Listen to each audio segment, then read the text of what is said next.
What's going on, ladies and gents out there in YouTube land? It's Jake, aka Countdown Ended, coming to bring you today's predictions and NXT review and a little bit more for everything that is wrestling this week. We're bringing you Into Somewhere Weekly, and therefore you know I'm not alone. Hopefully you can hear him, because I can feel him. I got the one, the only. Cody O'Neady's in the house. What's going on, my friend? What's going on? Doing good. Had a shitty start of the day today, huh? Yeah, unfortunately, you had some tech issues, huh? Yeah, I woke up and with TV with sound, I fell asleep with it on. I was watching a movie, then I fell asleep, and then I woke up and I thought I was hallucinating or something. I'm like, okay, I hear it, but I don't see anything on it. You woke up to nothing. Yeah, you're like, well, I hear it. Did I go blind? Or am I just a little, mentally unkempt? And all could be true, but you never know. But can't wait to get into Worlds Collide predictions, Money in the Bank predictions, maybe some wrestling news. Hearing NXT. Everybody go absolutely banana.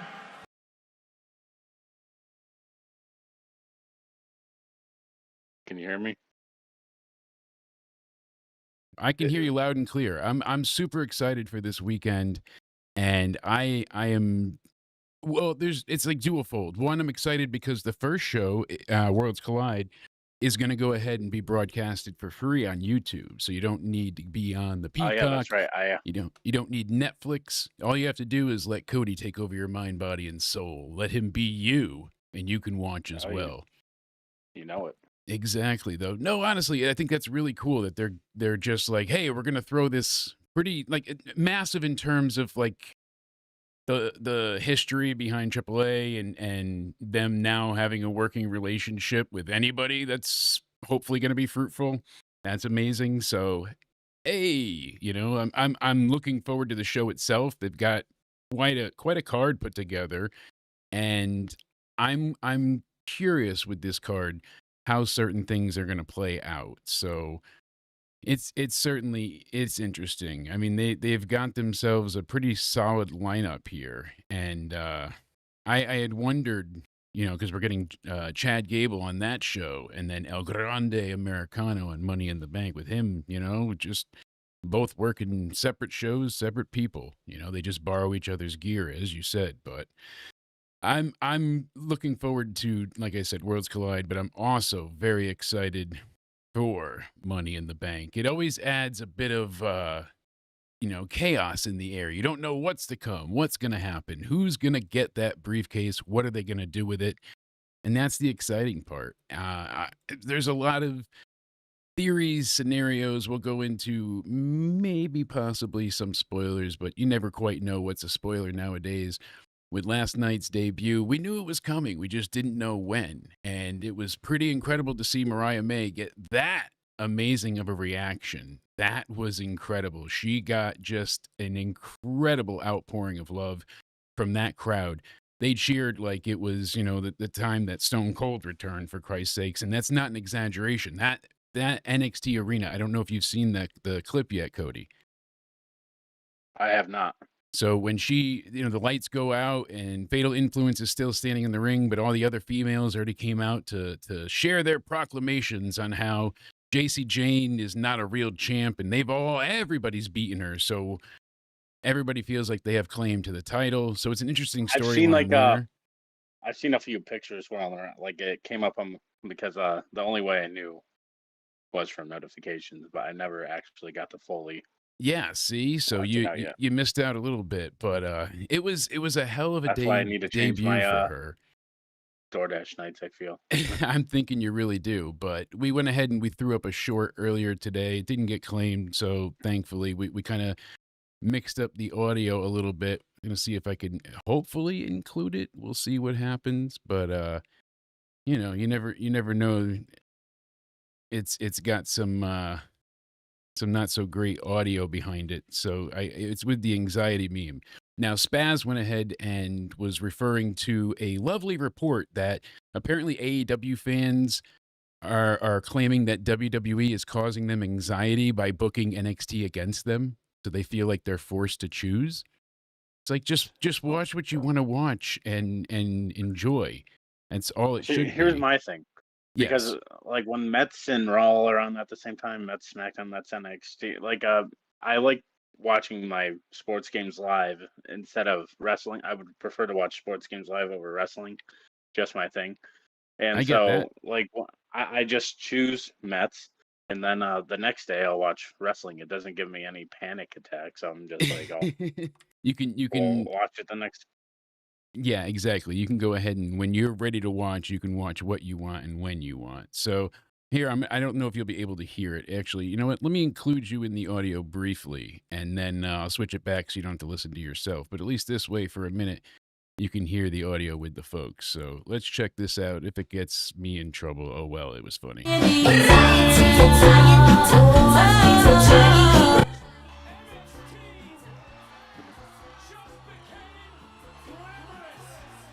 It was a good. Glamorous. Oh God, I loved it. Such a great Oh, yeah. debut. She came out there, she cuts this really cool promo, and just, you know, they didn't say her name, just like Ricky Saints, not Starks, Saints. So is she going to be Mariah May Winter, you know, that kind of thing? Are they going to just change it a little bit? Does she get to keep her name? Because I believe Mariah is her middle name, or May is her middle name, one of the two. I know I had this worked out earlier when I was a little less high and more sober. Sorry, bud. You're really going to have to carry some of this tonight for me. I mean, I'm in rare I will. form. I think I've hit a little bit of a manic state. I've been up for a few days at this point. Not exaggerating. I mean, people had me just in rare form texting people at 4:30 in the morning, and then poor Paul dealing with his dear cushion. I did give him an excellent get out of work doctor's note. I should pull that up afterwards because it's quite hilarious. But yeah, I mean, I signed it and everything. I think that would get him quite a good ways to start a lawsuit because that deer was out for blood. I'm telling you. Oh, but yeah. poor guy was listening to the State of Wrestling and Spaz and I entertaining him along a foggy, windy morning road. And then the deer decides to commit suicide, run out right in front of his car. At least it's not totaled, but his brain is a little part scrambled egg. So we're thinking about you, bud. Hopefully you're feeling better. And just know. I saw those funds you sent. That's great. Yeah, exactly. See, So that's the kind of humor you need when something happens like that. So you're not just stressing. You can have jokes that calm you down sometimes. Exactly. You know? So, we had to have fun with it. You know, that's what we try to at least bring to people is a bit of entertainment and some laughs when you need it. I thought it was you know, pretty damn good overall. I mean, it certainly wait, I think would pass the sniff test at his job, but I got to I'm see where it everybody is and here. everything, huh? You absolutely well- are. You should know this by now. So here we go. It's So he ran me over. He did. If you were the deer, and I even when he told me this, the first thing I could think of was my step kind of grandfather-in-law, however you want to work that out. He went ahead and he used to tell me this joke when I was younger. He's like, "What do you call a deer with no eyes?" No idea. What do you Yeah. call a deer with no eyes and no legs? Still no idea. And what do you call a deer with no eyes, no legs, and no balls? Still How no, did he end up? Did he like it? Still no fucking idea. So yeah, he laughed his ass off. It worked out well. But my doctor's note, it says totally legit medical institution of slightly plausible science. I mean, from Nowhereville. Patient name, Paul 3, absolutely. You know, and what was the date of the visit? All of yesterday, a bit of last Tuesday, severe deer cushion, and a chronic case of super AIDS. It's non-transmissible, which is nice, but extremely dramatic. So I suggested copious amounts of medicinal marijuana and avoid work in general. You know, no stressful emails, no manual labor, no folding fitted sheets. That's important. Daily naps, underweighted blankets. I need you to let him know a lawsuit's coming though, because he ran me over. I know you and that deer, so I'll give you an idea. I really enjoyed NXT overall. I like the narrative that they're giving us with Mike Santana wanting to bring the belt back home already. He sees Trick as a disgrace. You know, Trick is kind of in his Cena arc where he's like, I'm taking this away from you guys and I want to ruin TNA wrestling and I'm the best thing on your show. So, whoop that Trick.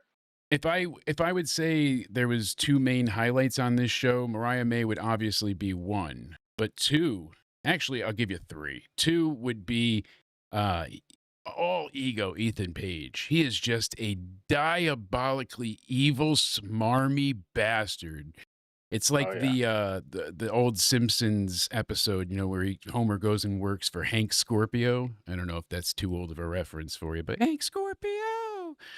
And he ends up being like a Bond villain the whole time, and Homer's just unwillingly and not even knowingly, you know, helping him commit these heinous acts. It's great, but he has that kind of like look to him that he's got such charm, and the smile plays into the twisted grin finisher, and he knows what he's doing. Like, it's just the layers of character work.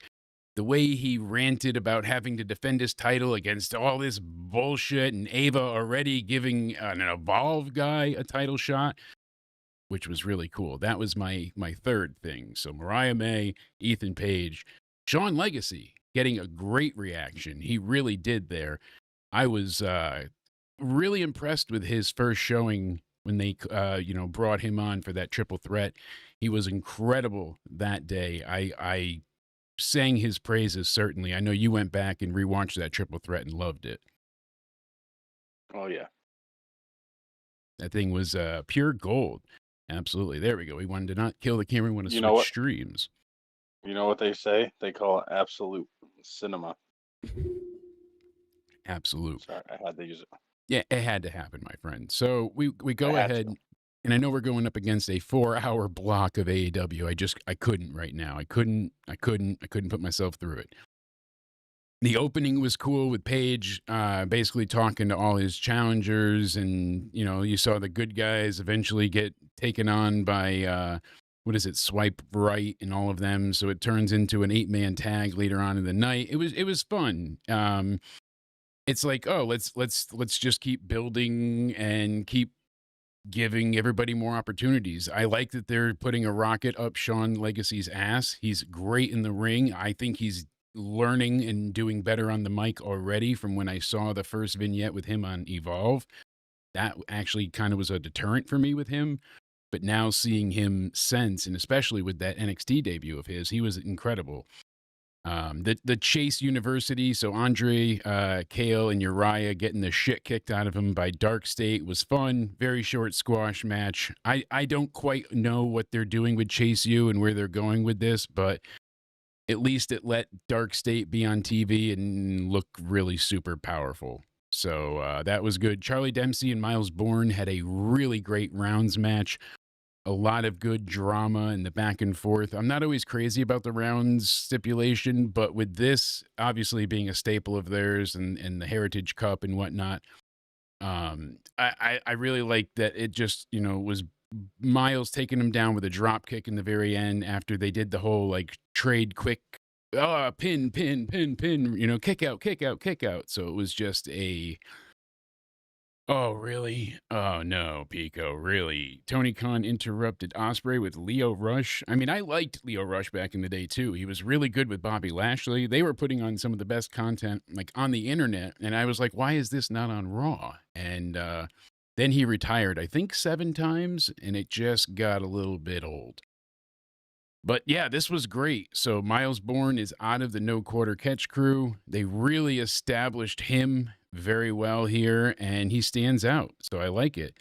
The LFG female winner, Tyra May Steele, took on Ariana Grace. It was a very, very short match, but it was good. It was all just about, you know, showing the gold medalists' abilities in the ring to a larger audience than the LFG audience. So Ariana made her look great. And I thought it was a really cool finish. She has like this like backbend bridge German suplex type thing, and it's impressive. So then we got the Mariah May spot. So as I said before, Fatal Influence are in the ring. They're all there standing together, and JC Jane is running down the crowd, and she's like, you know, this is ridiculous. Don't chant my name now. You haven't been behind me yet. This is ridiculous. And she gets interrupted by first Lainey Reed, I believe it was. Yeah, she was up first. And then Lola Vice. And then, then Jordan Grace. Then Jada Parker. Then Kalani Jordan. Then poor Lash Legend comes out to no theme song, no music, no nothing. She lost the metaphor. She lost her girl. And now she can't even find her damn tunes. Poor chick. And then the lights go out while everybody brawls. We hear the "Let Them Fight" chant going through the arena.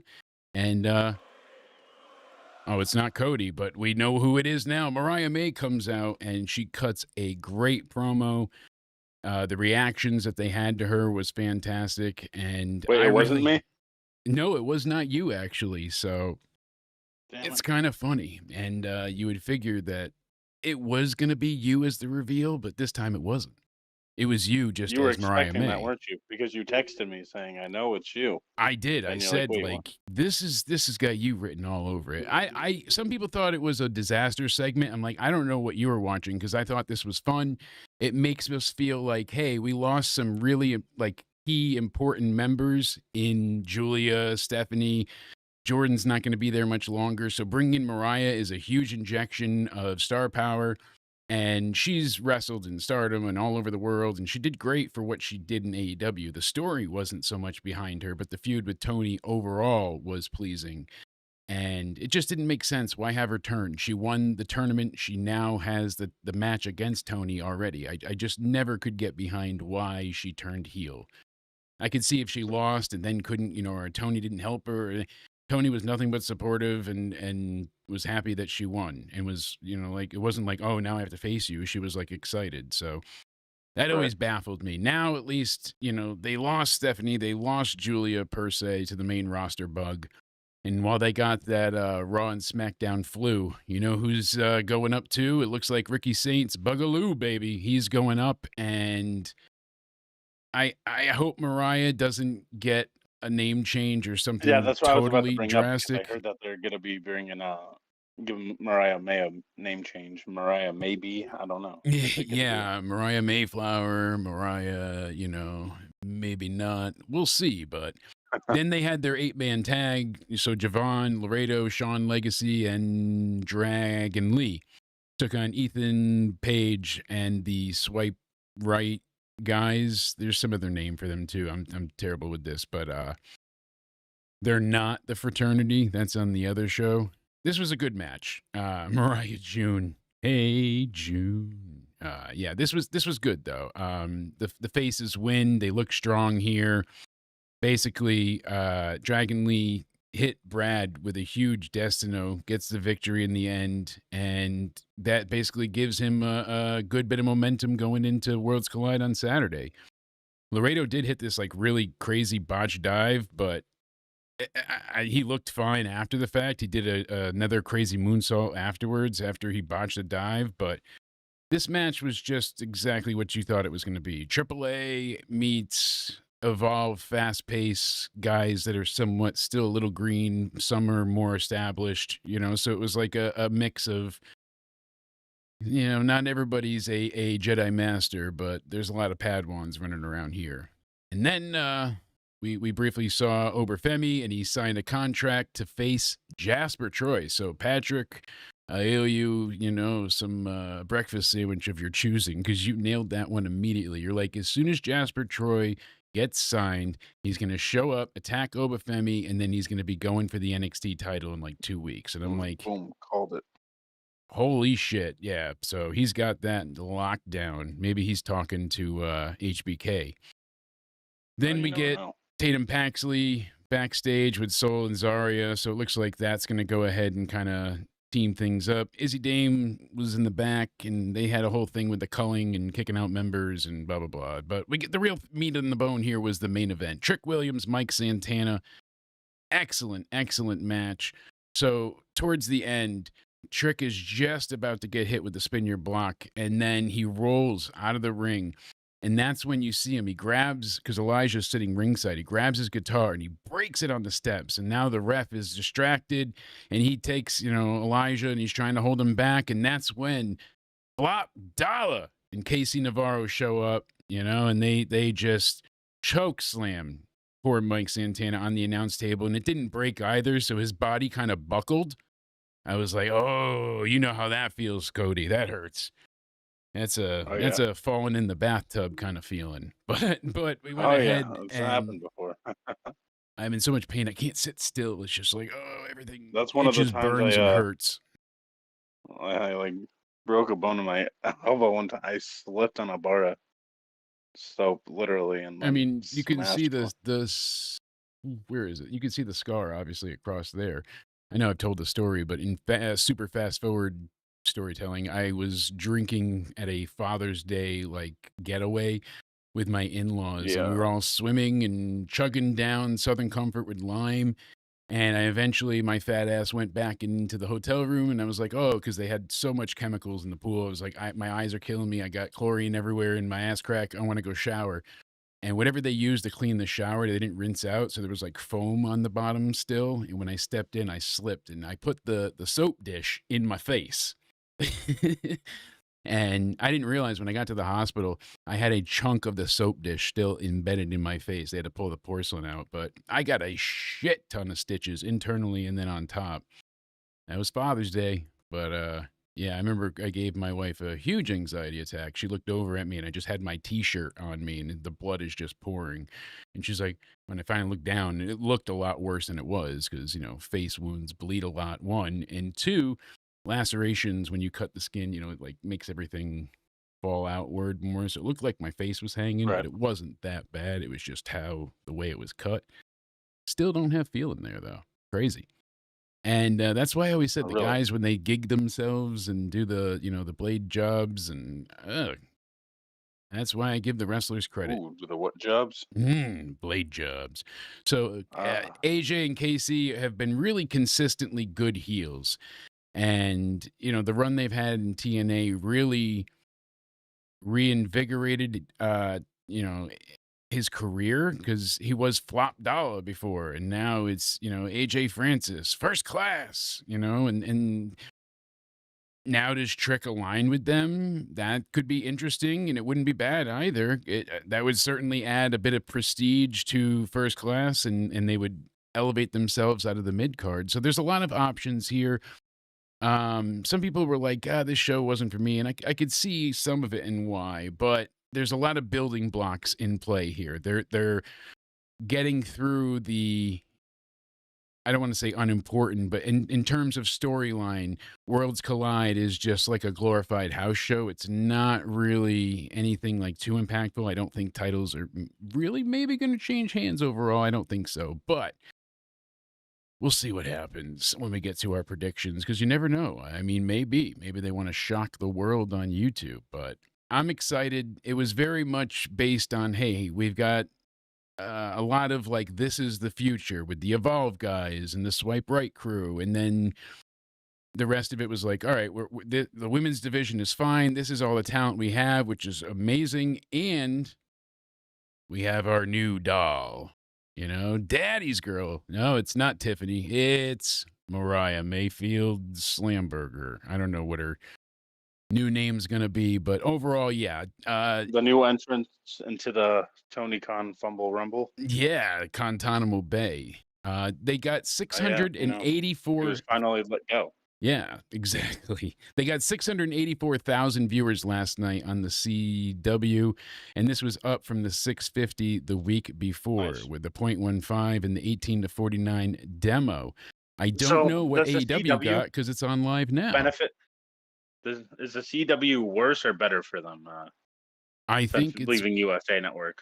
I think it's better. They've improved in numbers. They're in more homes. They get replays of NXT as well, like on the West Coast, and then sometimes on Saturdays they re-air NXT. What's going on, Casey? Thank you for joining in. Hopefully you're doing well. And yeah, I mean, SmackDown on Fox had a 1.383 on the USA Network. I meant to say on USA. Yeah, when they were on Fox the year before, they were getting 2.3 million. So they're down. I wonder what they get by in a million because I know everywhere else besides the US are on Netflix, right, for SmackDown. So yeah, usually I wonder so. what their viewership is in total.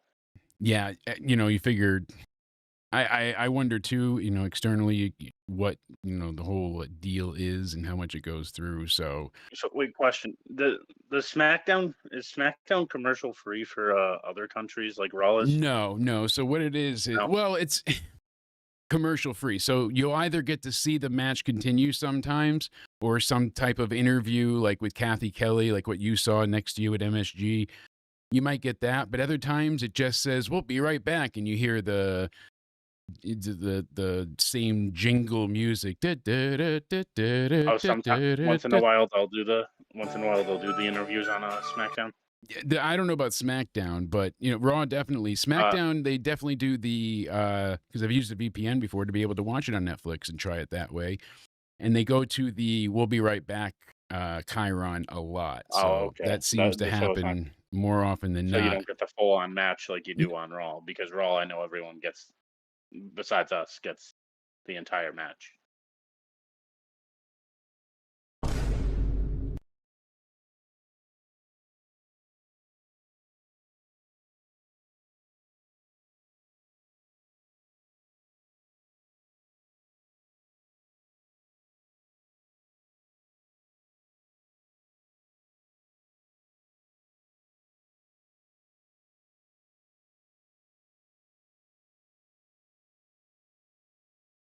I can't hear you anymore.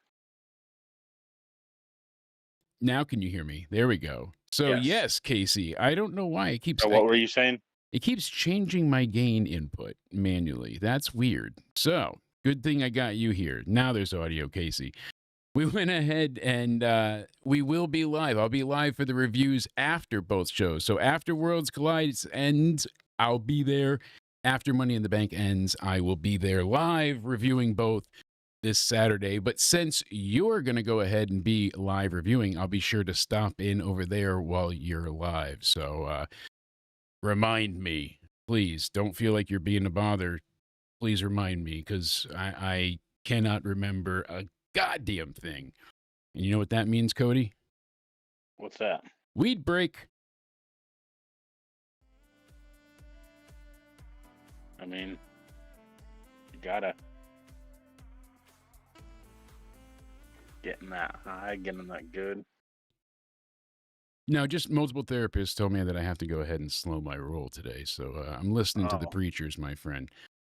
No, Gotcha. Honestly, I am AEW's excited. 4 hours tonight? Yes, they're doing back-to-back Dynamite, then Collision taping afterwards. So. Oh, okay. So Dynamite's 2 hours, and then. Yeah, and then they're going to go ahead and have that afterwards. So, c'est la vie. Yeah, we ended up giving up on the Discord, Casey, and just do straight calls now because it just kept getting inundated with bullshit, Desk pop, you get it. So, what else was I going to say? Yes, Ethan Page is defending his title against Shawn Legacy if he retains. If not, whoever is the champion after this weekend's match at Worlds Collide will face Shawn Legacy for the NXT North American Championship. And then Tony D'Angelo is teaming up with Luca Crucifino to see if he can be trusted like he used to, because they're not really a family anymore, he told him, against High Rise, since they attacked Tony before. So it's going to be from, the Performance Center, is always going to be exciting. I'm looking forward to reviewing that. But yeah, Worlds Collide is going to be a hell of a show. And before we get into those predictions, we're just going to go into this really quick. We got an update as of 2 hours ago. Multiple arrests took place at the WWE Performance Center yesterday, June 3rd, 2025. I heard about that. One of which has been absolutely confirmed to be Liv Morgan's stalker. So maybe send a message to her at some point saying we're terribly sorry and best wishes with her, because that's horrifying. Yeah, will do. That is like, I'm not trying to sound hyperbolic, but like, oh my God, I'm so offended. Like, of course this shit exists. It's all over the place. The women's flight logs are literally tracked on a Reddit type website. So this way, those mongrel assholes that go ahead and think it's great to be total fucking to the ladies, they go ahead and they show up with, 500 trading cards and 30 magazines, and they want them to sign everything. And they basically chase them, screaming at them through the airport. And it's like, no wonder why no one feels safe. Despop. So we go ahead. I don't know. I'm trying to entertain myself as much as I'm entertaining you, Cody.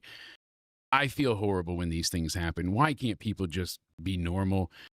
It's going to be a fun but long day indeed. And every I time. just said, hey, I'm so sorry to hear about that situation last night. Glad police took care of that guy in that whole situation.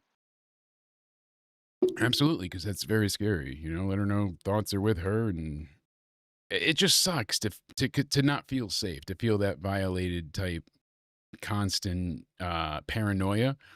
And I'm sure they already feel like they need armed security just to go around anyways. And these girls are badasses that can stand up to their own, but still, it's that herd mentality sometimes too. So WWE sources noted that the arrest was not carried out by local law enforcement, but a higher level agency involved in the matter. So apparently, So I don't know were if they that looking means for Liv herself, or what were they doing? the person was at the performance center. He was targeting Liv, and he was taken into custody outside the facility. The individual was apprehended and validating earlier rumors surrounding the incident. What, was she there last night or something? Did he know? I don't know, because they said that a second arrest occurred last night at the NXT tapings as well, and they don't know if that's involved. But it's just weird. But I guess I don't know if she was there for something backstage, because they were just in Tampa all weekend for everything that they had last She's weekend. more So like veteran setters, so she could always show up backstage just to help. yeah, but no, you're not wrong, Pico. A lot of people target Liv, and that's why she's had to have these security things. And imagine sitting on a plane and then getting pictures of people behind you, just like airdropping. I'm taking photos of you, to be like that brazen, or they walk Yeah, I've heard behind about that you. with her too. Like they do that. They Like, have a guy that don't walks be behind creepy her, about it. Like, Cody. A fucking guy that just walks behind her and videos her like this to just, and then sends it to her. And it's like, why? Shows up at they every do. airport. Oh yeah, all the time it's happening. They get these shots more and more. People just follow them around, all these ladies. It's insane. People said that's why she doesn't talk to a lot of male fans. You gotta Even the females, though, some of the females in the airports are doing the same thing, because girls are like, oh, it's another girl. It's that unassuming kind of attitude. But what ends up happening more often than not is it's like a set going ahead and leading towards some other bullshit. So sadly, that seems to be more often than not what happens. But yeah, everybody's getting attacked in the NXT parking lot, but this time it's real. So we also heard the latest on The Miz. After he unfollowed WWE on all of his social medias, Brian Alvarez said he was told the new season of American Gladiators is going to be big and Miz is the host. People are skeptical WWE would let him go, but he did remove all mentions from his social media. It's an odd move if you're not being released, especially with others being cut. So where there's smoke, there could be fire. And I made a joke immediately after R-Truth went, and I said, well, damn, Awesome Truth's going, The Miz is up next. If they could get rid of 55-year-old Truth that looked like, the epitome of black don't crack, that man found the fountain of youth and only got better. He was the better John Cena at Saturday night's main event. They could have turned that into a retirement match in itself. And apparently they did know ahead of time that, they weren't going to keep him, because they offered him a deal that was substantially less. We don't have the specific numbers, obviously, but I don't think we'll ever know the specifics, but it was substantially less. And that's terrible to hear, because now you feel like, oh, well, I'm not getting a pay increase, sure, but they don't even value me enough to allow me to keep what I'm at right now, or at least something close. I heard it was drastically less, and they wanted to use him more as just like strictly backstage. One report said, another one said they wanted to do like no wrestling and just vignettes and backstage stuff. So WWE traditionally informs talent of non-renewals about a month ahead of expiration, but currently, especially with TKO's taking over and switching things, that's kind of shifted. Recent months, performers have remained active on TV despite no contract talks taking place until their deals are up. So interesting there. And one of the things that we're talking about too, before we get into the predictions, AJ Styles, his deal is up very soon. Yeah, and then they go, and this is going to be the issue with TKO. This is going to be a running theme. They're going to try to lowball a lot of people, I think, because this is the same situation that happened with UFC fighters. It is worrisome. Like a lot of UFC fighters complain about it too.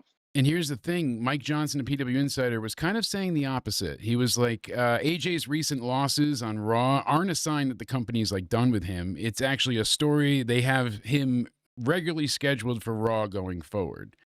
The issue is... So does Endeavor see like value in him? I don't know, because here's the thing. While this likely won't silence rumblings, it doesn't appear the company is, planning to imminently write him off, but they are not renewing his contract yet either. So what I think they're doing is just kind of hedging their bets. They're going to go ahead and have him continue with the IC title story and the Judgment Day and all that stuff. And then while he's doing that, they can go ahead and hopefully convince him to resign. If not, then they'll do the ghosting, you're gone, we're not keeping you type thing. But that would be a big blow too, and a massive loss. I don't want to see them lose AJ, and especially when he said he only has X amount of time left. He wants to wrestle till he's 50, so it's just shy of 3 years. Let the man go out on his terms, I hope. But I don't know. Another thing that I was looking into as well, you and I were talking off air, was Wardlow. Apparently we haven't seen him, forever, because he's been doing a bunch of TV and movie acting roles. So I was not aware of that. Mr. Mayhem has been with AEW since 2019, and he renewed his contract in 2023. And it says here that the whole reason in March, it was reported that the former champion was backstage at Revolution. Well, apparently it wasn't for talks. He was just visiting. And he was not planning on being used due to recovering from the injury he had and working on outside project. He is now cleared to compete, but he met with Tony Khan and both sides agree that bringing him back to TV didn't make sense yet, since he'd have to leave again for another TV role. So they said Wardlow has a significant amount of time left on his AEW contract. He's expected to be with AEW for a long time. I heard in 2023 when he signed, it was a 5-year deal. So that would bring us, 2028 into 2029. But yeah, a bit of a mess. It sucks to have somebody like that, and they're just keeping them on the sidelines. And the only reason he's doing these roles is because they're not using him. They're not doing anything with him. So it's like, what's the deal here? Why are we making such Always dropping the ball with somebody, unfortunately. But it's not just somebody. Like, he's been there since, day one-ish. He's been in the back. He's given a lot to you guys. He's, given his hair. He's put his body through hell. He put on some really great matches, too. And, funny enough, one of the ones that I like to go back to and watch is him and Brian Cage, where they were, like, doing moonsaults and all crazy shit, acting like goddamn, super juniors. It was a random Dynamite match when that happened, and I still just have to go back and check that out. I forgot about that. My brain was trying to think. I'm like, wait, where? You're like, wait, when did this happen? I recognize it at some point. Yeah, exactly. So, yeah, all in all, I'd like to see Wardlow come back sooner than later. It would be a nice welcomed addition, and it sucks that it's been really so long since we've seen him. But we went ahead and, slowly but surely, I hope after the acting roles finish up that something actually comes of it. That's my worry, but we'll see what happens. All in all, I made a joke, less of a news story here, but Brooke Havoc, she was trained by Cody Rhodes, and she went ahead and she let everybody know that Downstate is recording a special theme song for her entrance music. And I said to Paul and others a few weeks back, I'm like, soon enough, Downstate's going to do everybody's song. They just did Indy Hartwell's. There's quite a few that you don't even realize. And I'm like, but she announced now Downstate's recording for her. So what are we going to do? I guess soon enough, every entrance theme will just be Downstate. No doubt about it. Oh, boy. Cody, we've got me with my terrible Spanish pronunciation and lack of sleep. This card is going to be fun. But Worlds Collide, I am genuinely very excited for. I have not watched Me too. AAA or CMLL in a long time. Here's the thing. Before we get into this, I want to just bring up this because it's a hot topic with Chad Gable. Yes, please do. So, El Grande Americano and Chad Gable, do you think they should have been flip-flop for the shows they're competing on? I think that's the point of it. I think that's that's almost like the joke. Like, how do you not have the fake luchador on the luchador show, but you put him in the ladder match, but then you put the Olympic guy that should be in the ladder match in the luchador show? I think that's like part of their humor or intended poignancy. You know, like, there's people intent are mad behind that it. So people were mad that Chad Gable got 2 qualifying matches. I don't recall him getting 2 qualifying matches. Do you? No, he got one himself, and then completely unrelated, El Grande. You know, they borrow gear because they're both the same size. Funny enough, I mean, they look similar. But speaking of, I mean, your coworkers borrow your gear if they forgot theirs. Like, I mean, they did basically. They had a huge angle with El Hijo del Vikingo and Alberto El Patron. Alberto Del Rio attacked his father on like a Good Morning show, and it was a whole setup I saw that, thing. And a lot of people try to turn it into like Alberto Del Rio actually. Yes, like it wasn't like it was a shoot, like he was actually going ahead and beating the shit out of the man's father. Yeah, which is fine. TKO signed him. Yeah, I'm like, oh my god.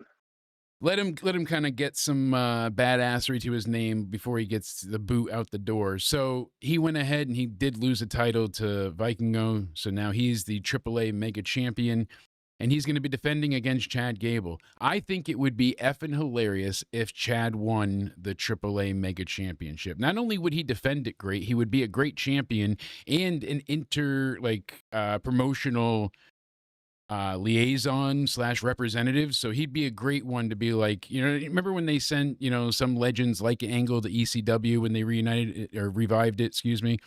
You tell how drained I am. We went ahead and what was that, Punk? Hearing everybody go absolutely. What was that? Banana. No, Punk just has to interrupt everybody. Yeet. So I'm pretty sure he's not going to win, but I'm going to take my prediction and just shove it straight up my ass. Like you all know, Chad should win here, right? He should win here. Come on. I don't care if this is the first defense for Vikingo.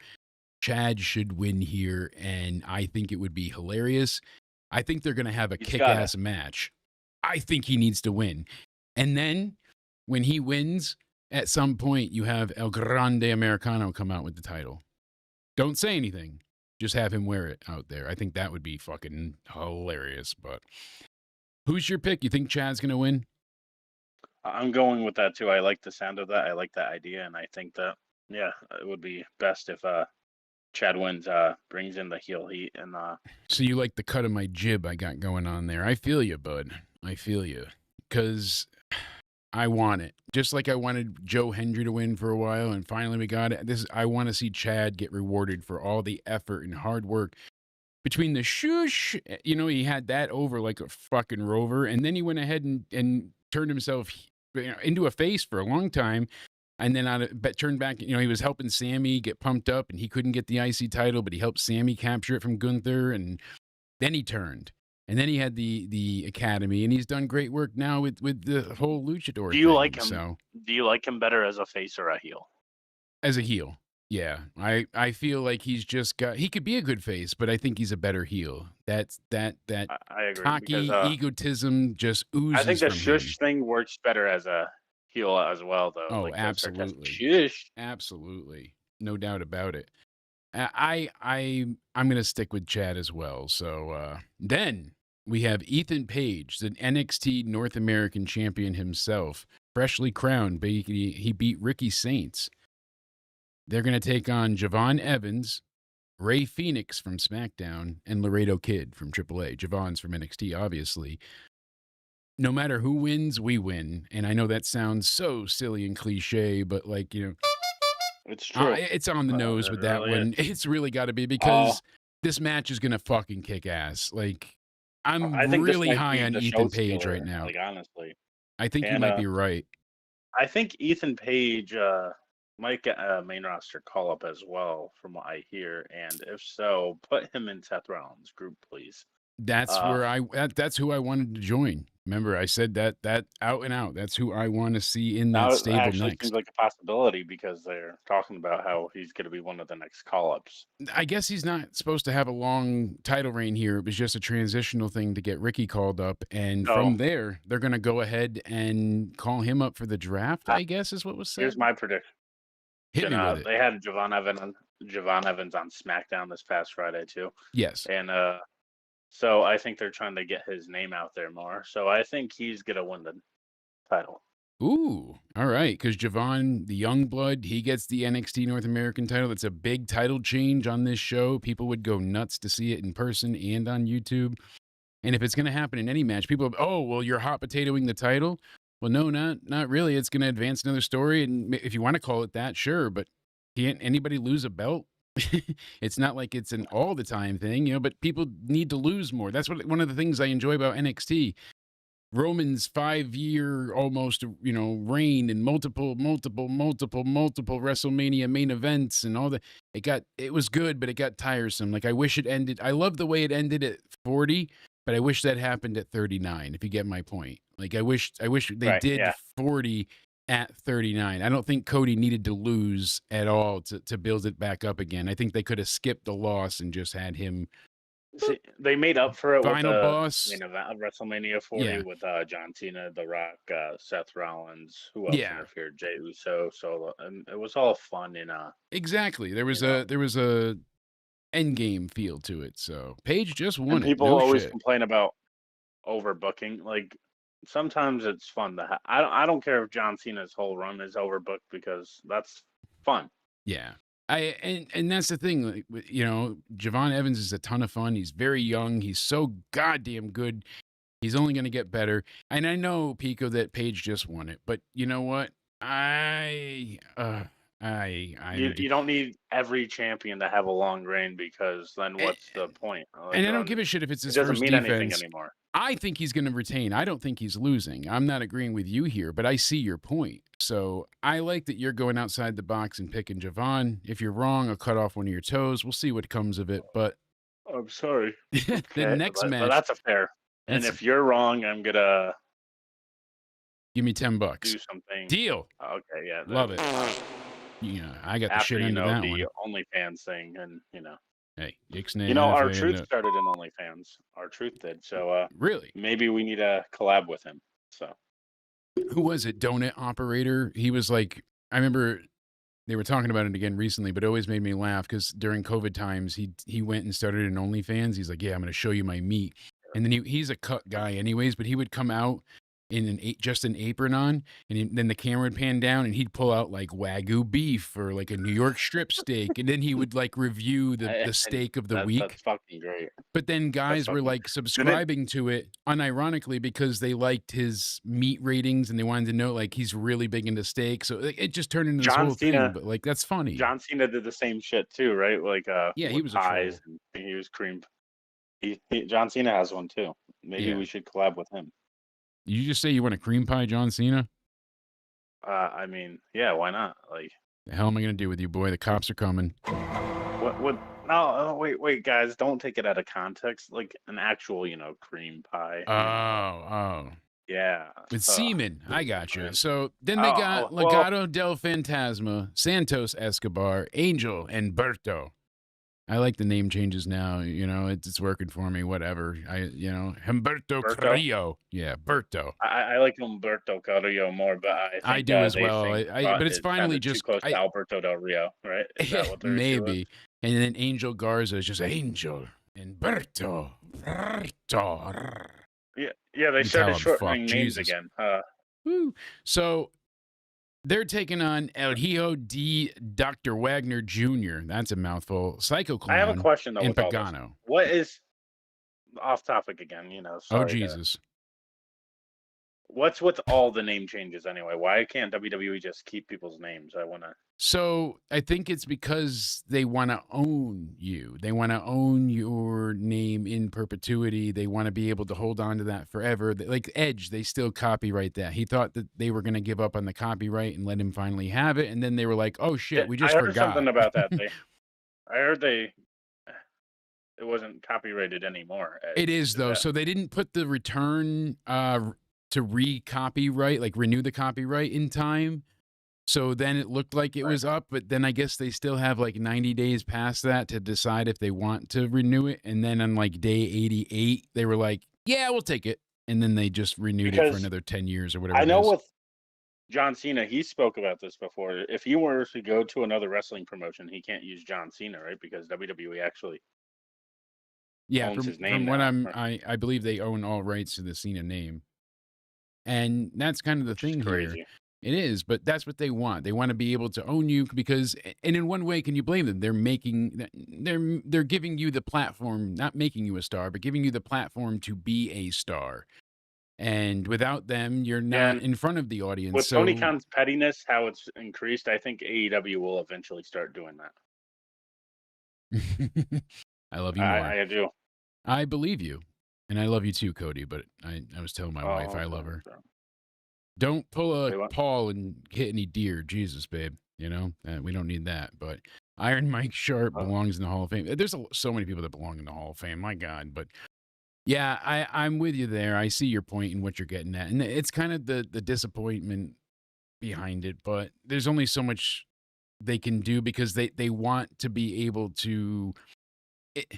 It's also like when people go in with names they used before, if it's not their real name, it gets to be very tricky because like, oh, you were in Ring of Honor for years and you were still called CM Punk. So, but they only have access to that. But we now own the name. And so you can see where it gets to be wonky. Yeah, sometimes how does that work? Because CM Punk, they didn't change his name in WWE even though CM Punk owned the CM Punk name, right? I think that's what it came down to is him owning the trademark because he would not have been able to go to AEW, be CM Punk, go to UFC, be CM Punk, any of those things. So it's... Was that when WWE really started cutting down on? You know, funny enough, around that time is when we got it. And it did seem to be like, all right, they started, just getting rid of everybody's first name and last name. And, Antonio Cesaro was just Cesaro. And I can go on for days. You get the point. But yeah, I feel like they tried to minimize and get on that. So, like I said, Legado del Fantasma. So we got Santos, Angel, and Berto taking on El Hijo de Dr. Wagner Jr., God damn it, Psycho Clown, and Pagano. I think the heels are going to lose here. It's going to be one of those like, hey, we've got these guys from AAA and Legends. They're going to win just because it's, like DX and FTR kind of idea. The Revival getting squashed by DX in the Garden. Remember that? At the Raw anniversary show or whatever it was. The good old days. So I think the faces win here. So Wagner, Psycho Clown, Pagano, they take out the heels and send the kids in the audience home with smiles. What do you think? Who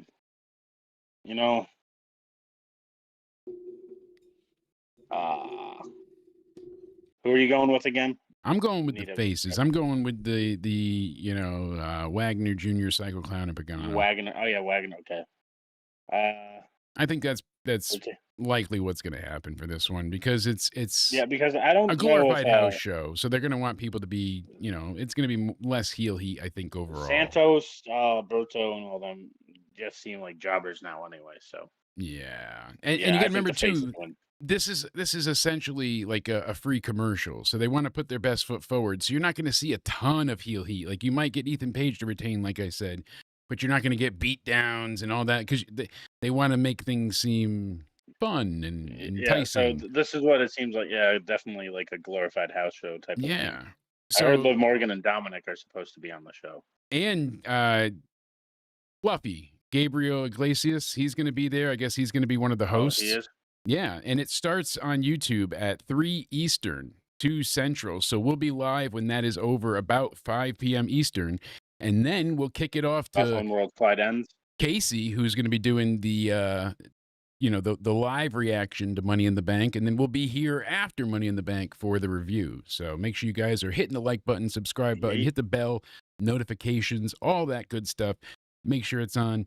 Follow me on Twitter so you get updates as to when we're doing shows, because we're trying to get into a routine schedule. If you couldn't tell, every 2 weeks you get a brand new episode of Guilty or Guilt Free. In between, it's usually because there's a PLE. We do the prediction shows and all that for the PLEs on the Wednesdays. We're always trying to go live after Raw, so that's pretty consistent. We'd like to be live after NXT. We got to see about Cody moving some stuff around and making that more permanent, but we will be live this weekend, definitely, for both reviews. Going to be a ton of fun. So next matchup, one that just got recently added, Dragon Lee, Joaquin Wilde, and Cruz del Toro versus Octagon Jr., Aerostar, and Mr. Iguana. So I'm thinking, like I said before, Dragon Lee, Joaquin and Cruz, they're going to get the win here because they're the faces, and it's going to be that type of that's what I was saying. event. Yeah, I think so. I agree with that as well. And the two top females for the next match and the last match. Definitely that clear. Well, top females in AAA is Chik, Tormenta, and Dalys. Dalys. Oh, yeah, that's right. I thought we were going with. Well, no, you're right, because the next match is Stephanie Vaquer and Lola Vice taking on those two. And it's interesting because I don't know where they go from here, because now Stephanie's on the main roster. She's on Raw. So that's a big deal, just like they've got, Rey Fenix from SmackDown and the other Fatal 4-Way. All in all, I believe with how they're booking it, it seems like they're going to want Stephanie and Lola to go over, but it could be like a little bit of miscommunication or something, because they might want to put over the AAA girls. But I have a hard time imagining a world where they're having Vaquer lose. So she's a huge, obviously, presence in the lucha world, especially being from Chile. I don't know if she gets much offense or moves in this match because she has 2 matches on Saturday. So I don't know if she is going to be in the Money in the Bank. That's why it's a tag too. I think it's going to be more on the simplistic side. She'll hit the the devil's kiss in the middle. She'll smack their face with her ass. So and then, I don't think she'll be taking too many bumps in the match. No, not the Tony Khan kind either, right? Just checking. Yeah, I think Stephanie and Lola win here, and Lola's also going to be challenging for the NXT Women's title at some point in time soon too. Tony Khan takes something else. Oh yeah. Key bumps. And then, of course, I want to know before we get into Money in the Bank, what match should be added to Money in the Bank? Like, I'm curious how the chat would book it, what would you add to this show? I mean, right now we have just the 4 matches, and it is a bit concerning. So someone brought up a theory on why Liv and Dominic will be at Worlds Collide, and maybe I agree with this kind of. They're going to have some main roster talent on Worlds Collide to help promote AAA better. Yes. So because they want to get a spotlight on AAA. Absolutely. They might want to promote AAA more with Money in the Bank too. And someone brought up this idea. The reason why Liv and Dom are going to be at Worlds Collide is they have mixed tag team titles, I hear. I have heard that might be a possibility as well, and that would be fun if they I heard added that into the Money free show. In the Bank. So yeah, I heard either that or at Money in the Bank, Liv and Dom will get a mixed tag team title match for those. That would be great. I just don't know if WWE would do the mixed tag unless they do it where, like, if a woman's tagged, then both women have to tag in, kind of thing, where they can't have the men face the women. As we're AAA. How does it work in AAA? I don't watch it as much. So when I was watching, they were like, full on beating the shit out of each other equally. So men and women can fight. So yeah. They don't. I don't know if that will work because. And then Lucha Underground made it like an intentional bloodbath. Like Chelsea Green was knocked unconscious by Penta at one point. I'm pretty sure, but those women went through a lot. That's my thing on it because with those championships, the rules are men and women can fight each other, so you can't really switch it, right? So I don't know if they will actually go for those championships. You never know. You can't have. You really don't know. Set of rules. I wonder. At first, I was like, "What do you think about intergender wrestling?" I don't mind it. I think it's fun. I think it should be on cards, and there's ways to do People it. say a lot of men's wrestlers don't like it, and women's wrestlers want to wrestle the men. I believe that. I'm sure a good deal of the men are not misogynists or sexist. I just don't think they're comfortable with it because there's that like sense of worry. You don't want to hurt somebody, and also, are you going to lay it in too heavy? Is something going to go wrong? Like if you're not used to it, it can be problematic in a straightforward But the women's, way. I know Rhea, Ripley, Liv Morgan have all said like that they would love to wrestle the men. So Yeah, no, absolutely. And, you know, Rhea makes great sense. You know, Nia worked when she was getting RKO'd.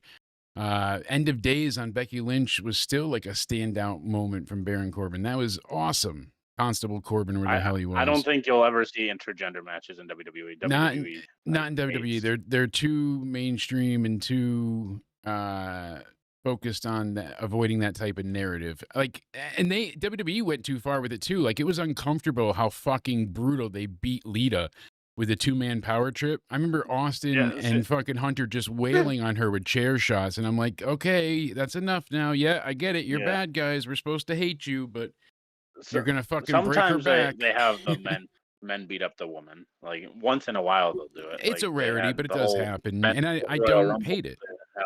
Beat up Nia Jax, stuff like that. Yeah, exactly. The RKO and those type of things. But yeah, happy Corbin. I don't think they're gonna add intergender, like you said. I agree with you there. But as far as Money in the Bank goes, I think they need to. I mean, they have the one women's mid card title. They need to add either the other, you know, something with Tiffany Stratton, or go ahead and get something going with Zelina Vega and somebody. Not Chelsea, but not Mia Yim either. Zelina Vega, but I love that she got that moment. We all do, but that aside, she should not have ended Chelsea's reign right now. That was one that had tons of steam left in it, and should Chelsea's not have reign ended. was fun. I liked it. I liked the secret Hervis. I was liking it, and Chelsea Green's so good at her character. It's like a Karen kind of. Yeah, no doubt about it. Kind of, right? She wanted a third term, right? Yeah, exactly. I don't know what's worse, having to sneeze and not being able to, or having an itchy asshole. I don't have the second, but I've got the first, and I feel like I have to sneeze incessantly. I think it's because of the studio lights too. But if I sneeze and I do shit myself, we're gonna have tons of problems. Sneezing, when you can't sneeze but you feel it, that's like the worst thing ever. That's how I've been sitting here for a while. I think it's the studio lights, but I'm like, I'm just waiting for it. Oh god. So, Lyra Valkyria, she got whatted to death on Raw. Death pop. It was bad. Her and Becky, Lyra, she kept getting the what chance from the fans. She just over and over and over. What? There we go. I gave you time to shine. You, we fucked that up. I'm sorry. I failed you. Yeah. So she just kept getting destroyed. I that up. So we went ahead and guilty. I got to get away from the soundboard. We went ahead and we saw Lyra try to resonate with the audience, try to sound like a pissed off badass, and people didn't believe it. They whatted her, and she felt outshined by Becky. Now, I don't think Becky is winning. I think we're going to get the return of Bayley, and Bayley is going to cost Becky the match. Imagine, though, if Bayley cost Lyra the match and causes Becky to win. That would be even more interesting. Now she has to raise Becky's hand. Becky has the title. And then Becky and Bayley go to Evolution to face each other for the women's Intercontinental title. See, I forgot about that whole stipulation there. Yeah, Becky can't challenge again if Lyra wins. And if Lyra loses, she has to raise Becky's hand and say that she's the better woman.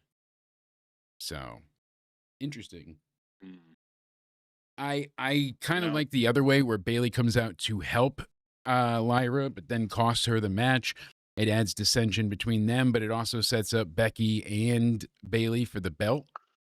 But I think Lyra's going to retain, and that's going to be from help by Bayley because reasons.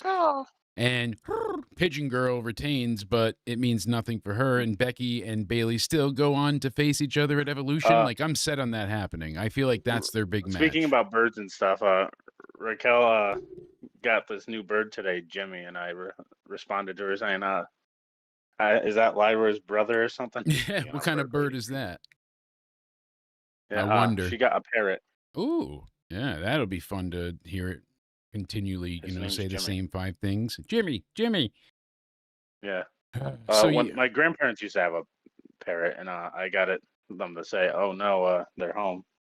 my aunt had Oh no, birds oh no. all over her house. They didn't stay in cages. So you had to go ahead and when you went in and out of her house, you had to shut like the door, then go into like a like a mud room, I guess you would call it, to make sure none of the birds flew out with you. So like it was a whole process to enter and leave the house.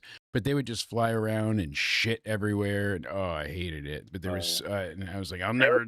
They're gross and annoying and rude. You can teach them to swear. Oh, that bird swore.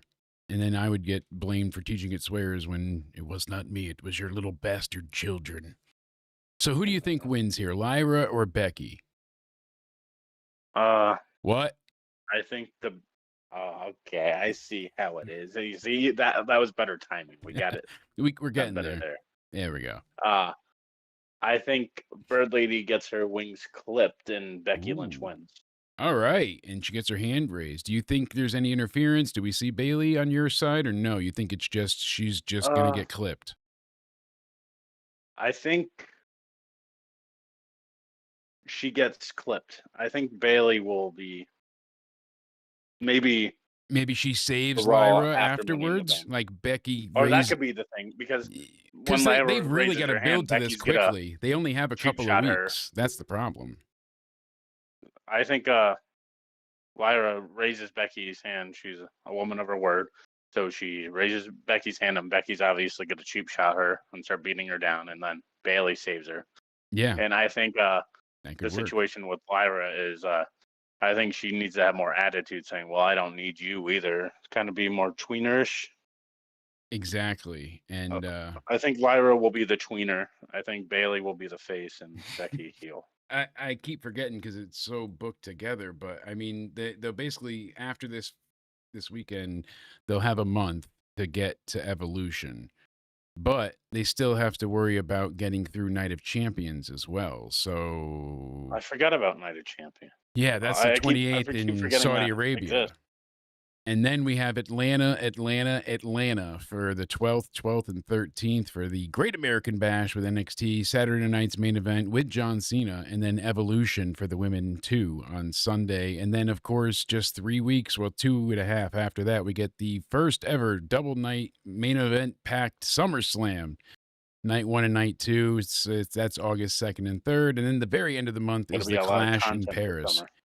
Tons of content, so many PLEs, and of course we also have AEW's, all in Texas that same weekend with the Great American Bash. So our attention's going to be every which way but north. That's going to be another one of those complicated ones. But yeah, that's currently the PLE schedule right there for you folks. So at least we know what's coming and what's happening. I like it when we all know what's coming. But I think you might be right. She gets her wings clipped and then Bayley saves her, because that would be... When is Bayley coming back to get revenge for being taken out of WrestleMania? Like, that's a massive hole in this storyline. She's got to come back and kick her ass at some point. So I want to see something good from it. I think we're getting to the same point. I think Lyra is going to retain. You think Becky's going to win, but I think we still get to the same match at Evolution. So I like us being on the same wavelength. Then we have John Cena and Logan Paul taking on the World Heavyweight Champion Jey Uso and the returning Cody Rhodes. This is going to be a badass match. Realistically, I think so too. I think 2 outcomes happen. Logan Paul's there to get the pin, or they're there to beat Jey down more because of his upcoming match with Gunther the next night or 2 nights from then on Raw. Because don't forget, on the 9th, this Monday, he's going to be taking on Gunther. So I can see a situation, though, where speaking about that whole debacle, I think Gunther and Jey, maybe neither of them walk out with the world title that match. Okay. Because you never know, the men's Money in the Bank winner could easily just could. That's true too, and that might happen. Figure if they beat up Jey badly this night, and then Gunther gets attacked, and now someone like a Seth or even a Solo Sikoa cash in could be crazy, you know? Yeah, I think I mean, I could see it.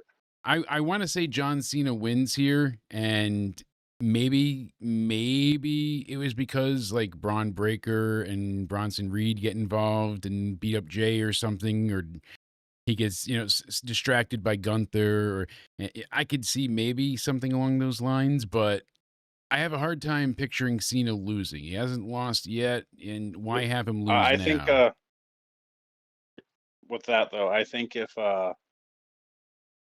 Logan and Cena do lose, I think Logan's there to eat the pin. Yeah, because I think that's the obvious red herring. So because Logan eats the pin, then John says, "Well, I didn't lose. A YouTuber lost," and he's trying to ruin wrestling by making a YouTuber champion. So I think there's more in it if Logan doesn't lose.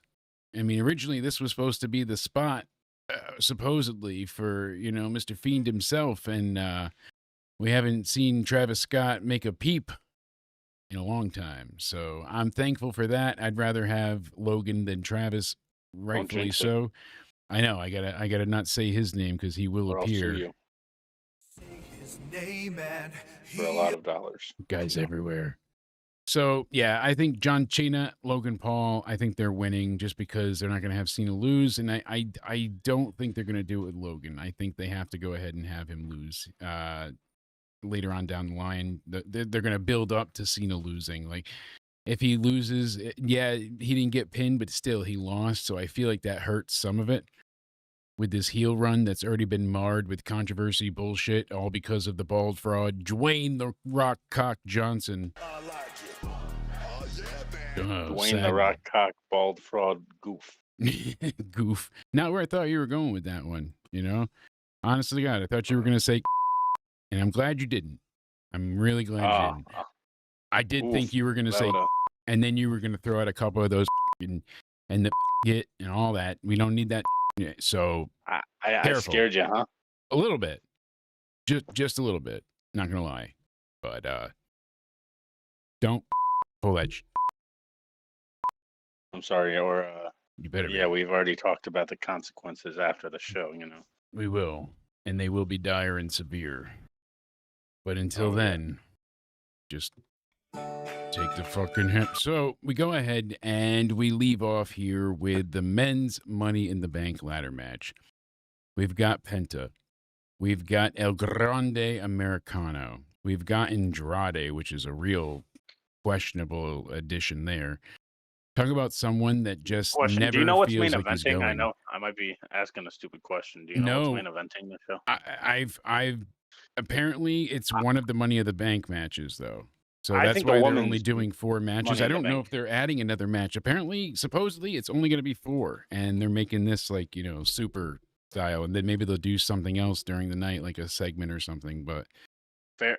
You agree with that or disagree? I think the women's Money in the Bank deserves the main event over the men's. Just saying. Yeah, I think there's more intrigue in the women's because they got the 2. Alexa just returned. Roxanne is a brand new call up. Same thing with Giulia. Same thing with Stephanie.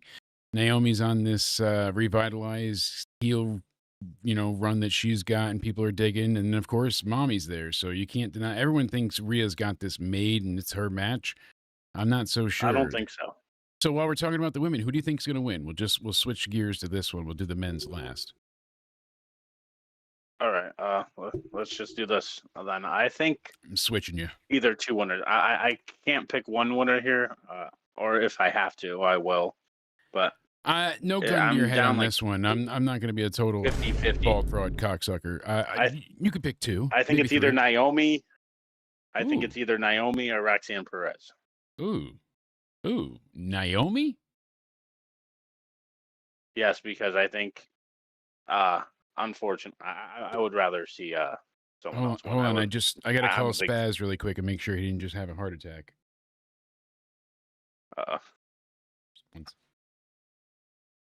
Yeah, chest pains. No. He really said Naomi. I know. No. He's not. He's not fucking kidding. He was serious. Breathe. We worked on this. Breathe, Spaz. Breathe. I'm live. I can't. Asshole. Love that guy. Love him. So yeah, Naomi, really? The ER. Yeah. I mean, You did a number on him again. Spaz's Rage texting me now. He said he's gonna do some things. Oh God, you really fucked up this time. I mean, Naomi. Yeah, They're gonna think caution we in the planned bank. this, but this is non-scripted moment here. I mean, you just caused another coronary for Spaz. Naomi, really? Naomi. All right. So I why? think, All yes, joking aside, why Naomi? No, I am intrigued. Why? Because of the heel run thing? Like it's just her I think standing the out? heel run thing. I think I'm not the biggest fan of Naomi, but if you're gonna capitalize on something that's hot with majority of the crowd, I think you capitalize on it. So Okay, I think and she's been over. Caution in the bank. Certainly, she's been over. I wonder if Jade is going to cost her, or something. See, there we go. That's why Roxanne Perez is my other thing, because the story builds up so well. Because as we were talking about the other day with Finn Balor, you know how Finn Balor and Liv had the whole back and forth during WrestleMania season when Finn Balor didn't really like Dominic being in the Fatal 4-Way for the Intercontinental Championship. And what and was Liv the Morgan line? said to Finn Balor, a win for one is a win for all on the Judgment Day. So basically, if Dominic won the Intercontinental Championship, it's a win for Finn Balor too. So Finn Balor was kind of hinting that at Monday Night Raw, where he was like, Roxanne can win the Money in the Bank and bring back more gold to the Judgment Day. So Finn Balor is going to use that same line on her. A win for her is a win for you. Absolutely. So originally my pick was going to be Roxanne, and then they F'd me in the A by having JC Jane beat Stephanie in the middle of the ring last week in a very shocking conclusion to NXT. And holy hell, imagine if Jasper beats Obafemi next week and he's called up. Sorry about the JC Jane thing. Maybe it's just me. I'll get used to it. I don't like her licking that championship like that. Jesus. Right. It's not turning you on. They've always tried to be like so overtly and overly sexual that it's like repulsive in a way. I know that sounds so retarded. Oh, the hot girl is being, but it's like because they're trying so hard. I'm so. I don't know. Some things they're really getting into it, and it's like the hell out of that title. It's just like where that thing's been. That's not turning me on. I want you to baby wipe that sumbitch. You remember what Paige did to that thing, and you want to lick that? God. Oh, God, indeed. I mean, hold on, just. I am not gay. I have relationships with women and sex with men. Thank you, John Cena. No. Thank you. What'd he do? He just told some truths, and that's the thing. Did he didn't like five knuckle your? Close enough. Something about you know what's silly too. We won't get into the massive Pride Day explanation, but here at the Banana Club we are all accepting. But in the way of like I remember back in high school I helped like genuinely fight for gay rights in the sense of like we had safe spaces where people could feel comfortable to talk to people, and it wasn't just like gay or straight thing, but we did days of silence and we tried to like make it known that like, hey, people be treated as equals, and somehow that turned into marching down the street with your dick out and covered in bondage. But I missed that memo. So it is amusing that there's so many companies. It used to be a little more. No, see, should we even implied? Get into this controversial? I mean, we're going skipping through it, but it was just like WWE is not all rainbow. WWE, Facebook, YouTube, you're not seeing it like you did. They've been before. criticized though because they have not mentioned anything about. It is it's funny to see the way the tide turns, I'll tell you that much, but hopefully I know why. I have a hunch. I think it's because TKO runs the ship now, and most people there are very leaning. I don't know what's rich, leaning. Exactly. So of a certain class. Getting back into the thick of it, I could see Alexa getting a win here because the fans would eat it up, and maybe it plays into something with the Wyatt 6. But I think because of everyone waiting for the Wyatt thing, she doesn't need the briefcase necessarily. And I'd much prefer it go to somebody brand new because that's what this is for, to elevate talent. There's something about, because I really wanted Stephanie, but I think they're going to she's got the fucking nuclear bomb strapped to her ass, not a rocket ship. Like she's going far. She is above and beyond. I mean, So that's another thing. I would love Stephanie to win it because Stephanie's fucking amazing. But she's Stephanie great, and but, Rhea are two people that don't need it because they can get title matches kind of basically. and Giulia's going they through want. this thing where she's trying to prove herself on SmackDown. I think there's better And she's going to be time going after spent. the United States Championship, I believe. Maybe, and that could be good. But I'd rather see Giulia and Tiffany. I think that's got a really because Giulia and Tiffany. That's actually a really good idea. I like that. I mean, that signed me up for because you bring back the Giulia of old, the hard hitting, take no prisoners, no bullshit, Giulia. You're walking away with some broken ribs. That girl was nuts. Point being, You digging babyface Tiffany? I am actually. It's working for me, and it's gotten better as time is going on. The audience is really into it, and people are just getting behind her and staying behind her. And why would you not want to be behind Tiffany? I'm telling you, My pick, honestly, is Roxanne Perez, and I'm parroting off of you, but to parrot, as we've discussed many a bird.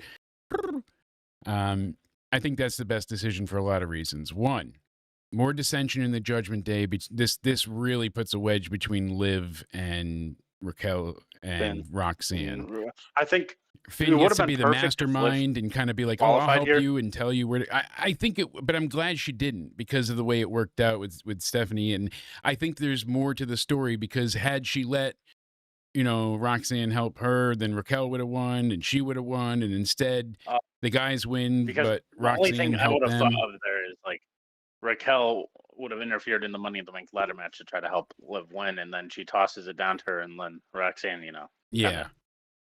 You know what Dominic did, like Frog Splash Finn to win the Yeah. I don't think they'd go with it that quick, though. I think they really have this slow burn effect with the Judgment Day where they're going to gaslight the shit out of Liv with Finn being like, no, you're crazy.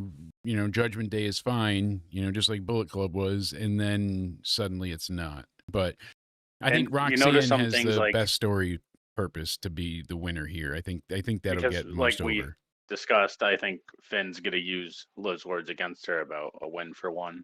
Exactly. And it lines itself up perfect. The story fits. All of it is just greatly aligned. And I am, genuinely like, I'm happy with, even if Naomi wins, I think they can do something with it.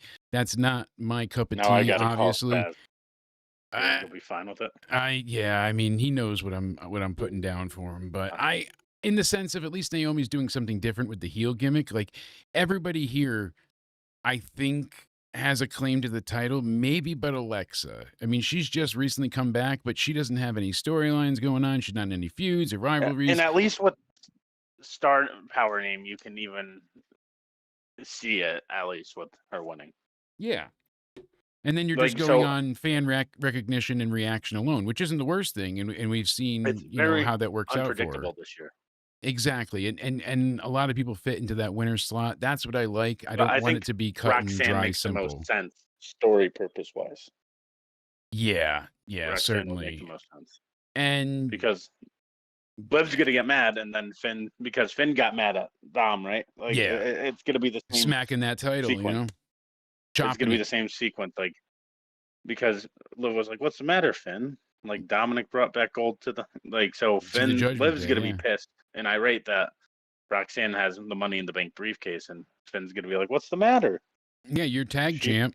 What's the and then I wonder if Roxanne's gonna cost those two the tag titles, and then we'll see. She goes to cash in, and that's when Raquel helps her, and that's Raquel when they get the split between because Liv will feel betrayed. Oh, you helped her win, and that'll be the catalyst for that split and face turn. I'm telling you, it's coming.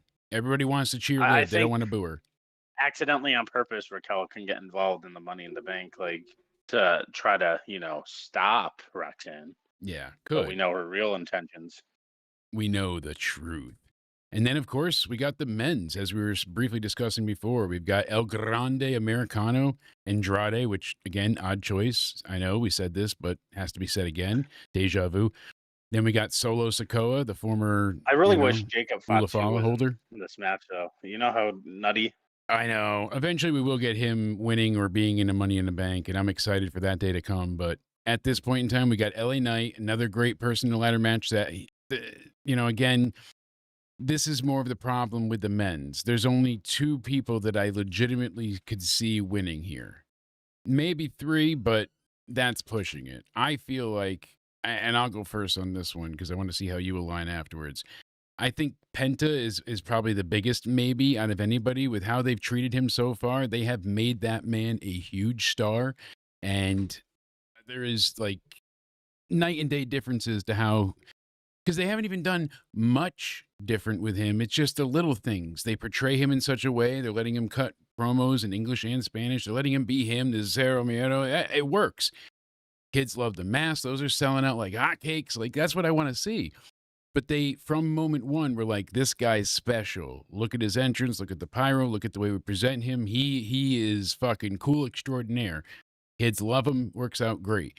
I could see him at like a 60% chance out of 100, being fair, maybe 101 with some Steiner math, but I am not convinced. You know, he's a good choice, but I'm not convinced. And then, so that's my number 3. My number 2 would be El Grande, because there's a lot of fun that can be had with both Chad and El Grande sharing the briefcase maybe, or doing some type of hijinks where like I carry it for Grande, I carry it for Chad, kind of like, I think there could be some humor and a way to make fucking Chad Gable finally a world champion in WWE. Like, come on, how is this not happening? Like I'm saying, there's he cashes in, people will fucking explode in excitement because he's earned it. Look at everything he talk about maximizing your minutes. You know, like Solid Monster likes to say too. He gets himself out there, and it's wrestling really is so subjective. It's a silly proverb of the blind men, and you know, they all go to meet the elephant, and each blind man basically touches a different part of the elephant. One grabs the tail and says the elephant feels like string. One touches the tusks and says it feels like a snake. Another one touches the side and says it feels like a stone, you know. So depending on your perspective, everybody can get a different feel for things. And comedy is hard in wrestling to get over, and Chad has been consistently entertaining.